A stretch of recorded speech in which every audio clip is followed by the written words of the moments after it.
Live now, back with us here at the Nasrec Policy Conference. Joining me is our business editor, Xolani Mbandra. Also joining us virtually, or should I say remotely, or both of those things, is the senior lecturer at Wits University in economics, Dr. Lumkile Mondi. Gentlemen, good afternoon to you both. Xolani, firstly, Gwede Mantashe famously once said, the last time he was here as Secretary General, that economics is the essence of politics. And that's why fights at policy conferences are always in the Socio-Economic Transformation Commission. Yeah, exactly, and there's going to be a lot of fight there in terms of economic transformation as well.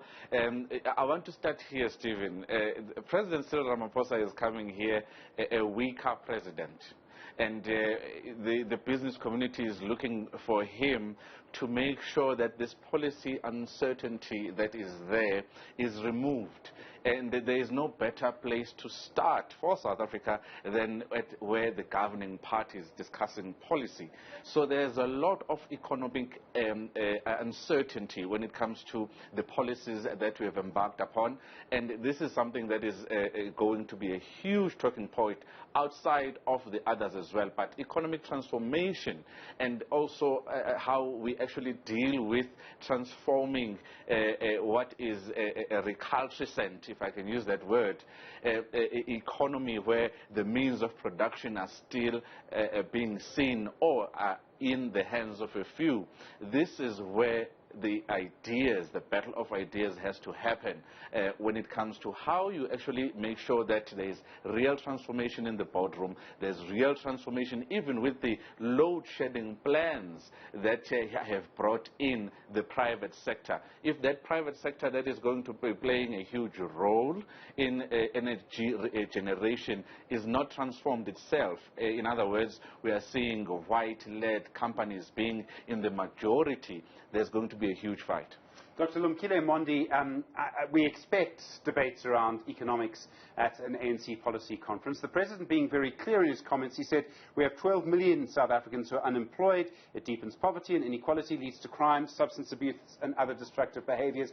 The evidence of this is all around us. We have not really had a comprehensive economic plan. We haven't had a social compact. Is there any reason for hope now that the ANC will actually come up with a plan to get those 12 million people into jobs?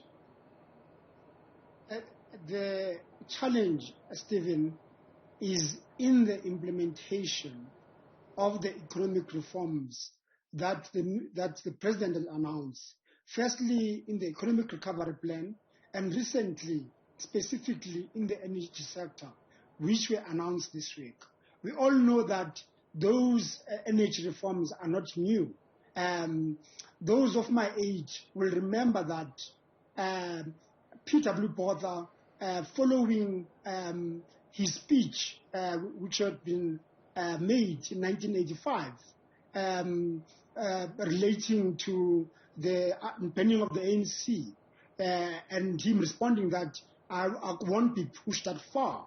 So he was pushed by the National Party to make and announce some reforms, which included Eskom again, to restructure it into 3 entities and allow private sector players to come in and participate, following the recommendation that had come from the commission that was led by Judge de Villiers.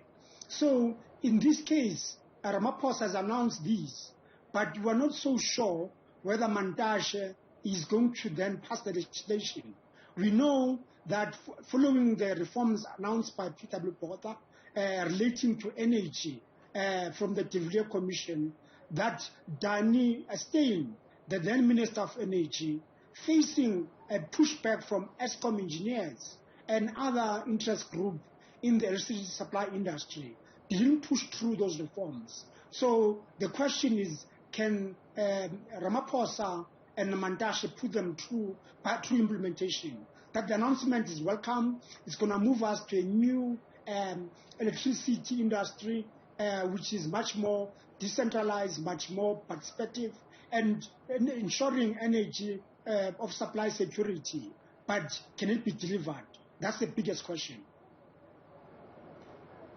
Dr. Mondi, it is quite notable that the President this week has twice mentioned the 400 billion rand Eskom debt as something that is a massive stumbling block to the plans that he has when it comes to energy generation and security of supply in South Africa. Do you expect that this particular gathering should make an announcement or a pronouncement, particularly since before we have had the likes of the Public Investment Corporation being touted at least to take half of that debt when it comes to Eskom and freeing up Eskom? I don't think that the conference has got a mandate to do that. Firstly, Kolani, again, using history, the Treasury, the then Treasury DG, Crystals, sat on the board of Eskom. Sat on the board of Eskom because Eskom imported quite a lot of machinery, the turbines and the generators, which were critical to the coal-fired power station. Therefore, in terms of capital raising internationally, historically, the Treasury was at the forefront of working with Eskom in ensuring that there is no disturbance through the import program of our balance of payments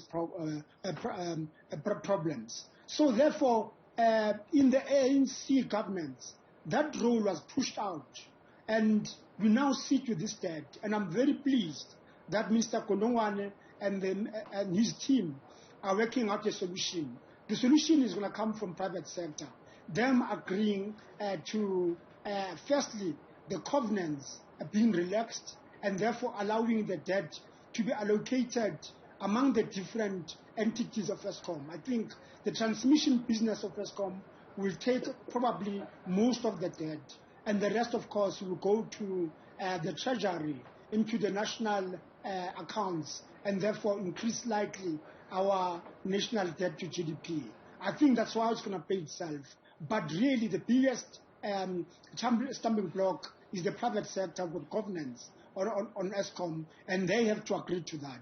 And I think they'll agree to it because the reforms are underpinned by that partnership. And that announcement by the President was not accidental. It was part of a package to try and ensure that as we take the debt to the national accounts, at the same time, they follow through by allowing us to do so by relaxing the covenants that Eskom has in terms of lending to Eskom, that 400 billion odd that they have. Dr. Lumkile Mondi, thank you very much indeed. Senior Lecturer in the Economics Department at Wits University. With us as well, our business editor, Xolani Mbandra. A lot more to come.